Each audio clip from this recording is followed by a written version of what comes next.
Buenas. De todo, por supuesto, agradecer la oportunidad de intercambiar o de compartir con ustedes, al menos de esta manera virtual. Me presento, mi nombre es Licialina Jorge Méndez y soy oficial de protección en la oficina UNICEF en Cuba. Estoy a cargo del componente programático Cada niño está protegido de la violencia y la explotación. Imagino que a este punto ya ustedes tengan idea de cómo está estructurada la oficina UNICEF Cuba y los diferentes componentes de programa que la integran, así que voy a ir directo al grano. Como les comentaba, mi componente programático, o el que estoy a cargo de él, es el componente Cada niño está protegido de la violencia y la explotación, y como su nombre lo indica, está relacionado esencialmente con los temas de prevención, atención a la violencia y protección frente a determinadas vulnerabilidades que pueden padecer nuestros niños y nuestras niñas en Cuba. Es un desafío en muchos momentos hablar los temas de violencia que afectan a niños, niñas y adolescentes en nuestro contexto. Es un desafío, en primer lugar, porque existe una naturalización de la violencia como mecanismo o como método educativo. Es común y habitual que las familias ejerzan determinados actos violentos en sus diferentes maneras, ya sean físicas o psicológicas, para educar a los niños y las niñas en la creencia de que es un mecanismo efectivo y que además es un mecanismo correcto. Desmontar todo eso es realmente complejo y desde el punto de vista incluso cultural es un desafío. Es un desafío además porque no existe una norma jurídica que regule las temáticas relacionadas con los derechos de la infancia y la adolescencia, una única norma que regule el tema, como tampoco tenemos una institución en Cuba o un organismo en Cuba que esté a cargo de la coordinación de todas las acciones que se lleven a cabo o de las políticas públicas que se lleven a cabo en relación con los niños y las niñas. También es otro reto, hablando de violencia, que afecta a niños y niñas, el tema de la ausencia de datos estadísticos. No tenemos suficientes datos estadísticos para saber el alcance del fenómeno, para desagregarlo en niños y niñas, en edades, en tipos de violencia, que nos permitirían encontrar o identificar dónde están los problemas más grandes, a dónde pudieran ir las intervenciones más acuciantes. Tampoco tenemos suficiente oferta de servicios de protección para casos de violencia que afectan a niños y niñas, ni mecanismos y protocolos de derivación que sean claros, que sean conocidos por todos, de qué hacer en caso de que un niño o una niña sea víctima de violencia, a dónde voy, a dónde acudo, qué hago. Eso no lo tenemos del todo claro.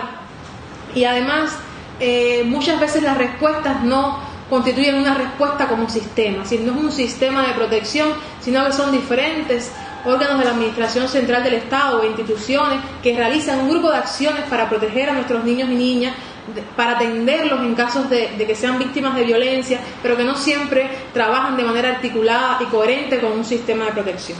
Aquí algunos desafíos. Independientemente de estos desafíos, también tenemos avances en los últimos tiempos.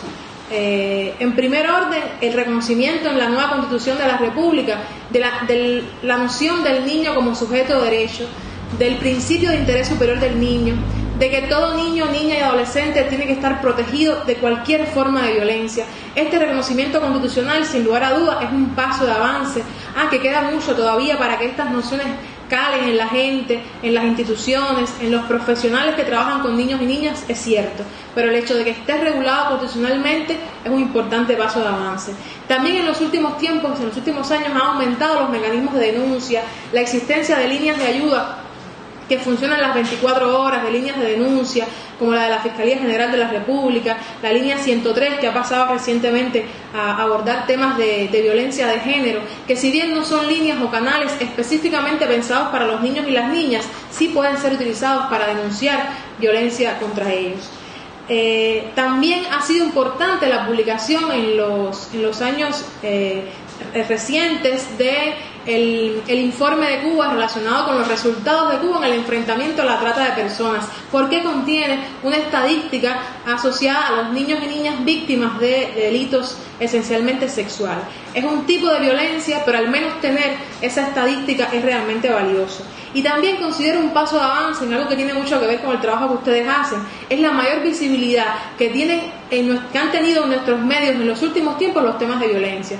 Y no solamente la violencia contra los niños, sino también la violencia de género y la violencia en un sentido amplio. Es decir, se ha visto un aumento de la visibilidad de esta temática en los medios de comunicación, y eso también es importante, porque si algo tiene el tema de la violencia que afecta a los niños y las niñas es que en muchos casos está naturalizada, está legitimada y además invisibilizada.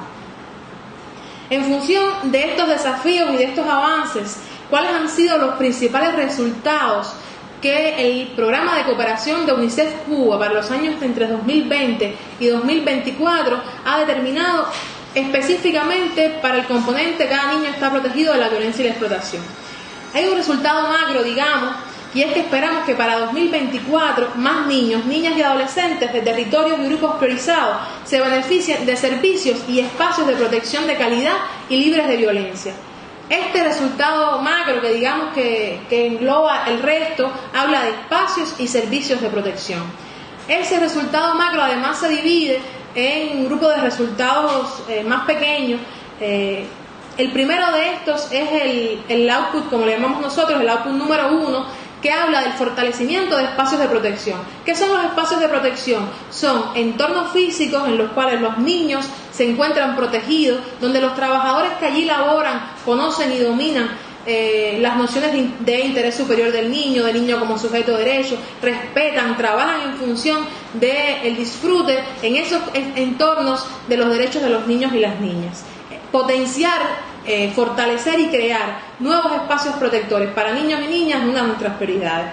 También quisiéramos que estén fortalecidas las capacidades institucionales y de profesionales que trabajan con niños y niñas. Es importante que apoyemos a las autoridades nacionales en la intención de que estén más preparados en materias relacionadas con los derechos de los niños y las niñas, y además en temas relacionados sobre todo con la prevención y atención a la violencia. Otro de los resultados es la producción de conocimientos y herramientas relacionadas con los niños y las niñas en conflicto con la ley, como le decimos nosotros, que son aquellos que han cometido conductas que de ser adultos serían tipificadas como delito.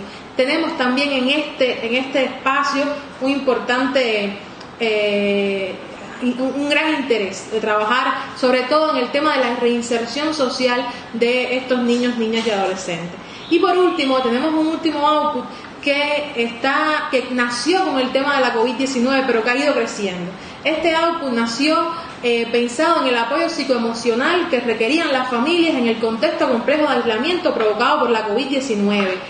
Pero ahí nos dimos cuenta, cuando empezamos a trabajar con las familias para brindarles este apoyo emocional, que estaban muy ávidas y muy necesarias de herramientas para la educación, de herramientas para la crianza. Y este output se ha convertido en un output pensado hacia la promoción de la crianza positiva, acompañada también del apoyo psicoemocional de niños y niñas. En función de esto, ¿con quiénes trabajamos? Por supuesto que UNICEF es simplemente un eslabón o un apoyo más de muchas instituciones que trabajan en pos de la protección de los niños y las niñas en Cuba. ¿Cuáles son nuestros principales aliados? El Ministerio de Justicia, el Ministerio de Educación, concretamente en la Dirección de Educación Especial relacionada con los niños y niñas que viven en hogares de niños sin amparo familiar, el Ministerio del Interior, el Centro de Estudios de la Juventud, el Centro de Investigaciones Psicológicas y Sociológicas, la Universidad de La Habana, la Oficina del Historiador de la Ciudad, el CENESEX y el COAP, que es el Centro de Orientación y Atención Psicológica. Además, nos ha acompañado en este último año, en el año 2020, la campaña Evoluciona y el proyecto de la Universidad de La Habana, Escaramujo. Sí, son aliados importantes que hemos tenido en este empeño de abordar la temática de la violencia que afecta a los niños y las niñas en Cuba. ¿Cuáles son nuestras prioridades para estos 4 años? Un poco se las he comentado, simplemente las resumo. Nuestra prioridad ahora mismo, digamos, más importante es la promoción de la crianza positiva. Estamos abocados en una campaña de la que le hablaré en minutos, que aborda el tema de la crianza positiva, la importancia de que los hogares, de que las madres y los padres no ejerzan la crianza de manera totalmente falta de conocimientos. A medida que van sucediendo las cosas, van reaccionando de la manera que mejor creen, sino que se den cuenta de la importancia del proceso de crianza, de la responsabilidad que tienen en el desarrollo de sus hijos, y busquen información, busquen ayuda de cuáles son las mejores maneras de educar y de criar a nuestros niños, que siempre será una crianza que respete los derechos de los niños y las niñas, una crianza sin violencia. La promoción de este tipo de crianza es una de nuestras prioridades. Otra, como les comentaba, la creación y fortalecimiento de entornos protectores. Además, el fortalecimiento de capacidades institucionales en temas relacionados con la violencia que les afecta, el apoyo a los hogares de niños sin amparo familiar, la atención y reinserción social de aquellos niños, niñas y adolescentes que cometen conductas agravadas o tipificadas como delitos si fueran cometidas siendo adultos, la protección frente al abuso sexual y la prevención de la violencia basada en género. Estas son nuestras prioridades de trabajo para los años de 2020 hasta el 2024. Les voy a hablar muy rapidito de un grupo de acciones que hemos estado llevando a cabo y como tienen continuidad a lo largo del ciclo de cooperación, pues las pongo del lado de allá. Una de ellas es la campaña comunicativa Mídete, que es parte de la estrategia de comunicación para el desarrollo de UNICEF Cuba, una campaña centrada en que las personas se analicen, se autoevalúen en relación con sus prácticas cotidianas, en relación con los conocimientos que tienen alrededor de temáticas como la crianza positiva, el uso responsable de redes sociales, la prevención del abuso sexual, la prevención de la violencia de género. Es decir, que las personas se autoanalicen, vean en qué nivel están sus conocimientos y sus prácticas en función de determinados estándares de protección. Esta es la campaña comunicativa Mídete, que comenzó en el año 2020 a finales y que estamos impulsando en este año 2021. Tenemos además un importante resultado, que es la primera sistematización de estudios realizados en Cuba acerca de la violencia que afecta a niños, niñas y adolescentes. Reunimos en un único texto los principales resultados investigativos relacionados con el tema. En estos momentos está en proceso de validación, pero pronto ya estará a la luz pública y creemos que puede ser un material muy valioso para abordar los temas de derechos de la infancia en sentido general. También tenemos la alegría de haber sacado el año pasado el primer libro sobre crianza positiva en Cuba. Es un libro que resume las consideraciones de una de las psicólogas que nos acompaña siempre en estas tareas, que es Roxane Castellano. Es un libro muy ameno, muy cercano a la realidad y a la cotidianidad del cubano, pero que nos enseña cómo ser mejores padres, cómo educar de una manera más responsable y respetuosa de los derechos de los niños y las niñas. Además tenemos el proyecto multiplataforma Crianza Respetuosa, que como les comentaba es parte de esa iniciativa que nació de los grupos de apoyo psicológico a través de WhatsApp a las familias en el contexto de pandemia, pero que ha ido creciendo y hoy es un proyecto multiplataforma. Tenemos estos grupos de WhatsApp que brindan apoyo psicoemocional, pero también tenemos un canal de Telegram que ofrece recursos, materiales, herramientas a las madres y los padres en este proceso de educar y de criar, y además tenemos un grupo de debate en Telegram que funciona como una escuela para padres, donde los psicólogos dedican cada sesión a un tema específico y abordan el tema a cabalidad y después, por supuesto, debaten con madres y padres respecto a sus inquietudes relacionadas con ese tema. Como les decía, es un proyecto multiplataforma que queremos que siga creciendo y, por supuesto, el apoyo de ustedes puede ser vital para eso.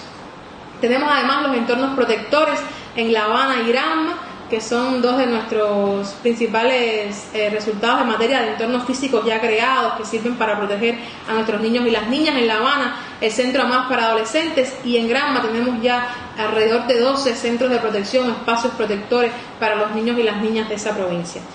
Tenemos además, como les comentaba, la alianza con la campaña Evoluciona para hablar de los temas de género relacionados con niños y las niñas y adolescentes, las prácticas inequitativas en cuanto al género y la crianza que igual es desigual para niños y niñas. Y cómo combatir eso, cómo trabajar esos temas, pues con la campaña Evoluciona estamos de la mano.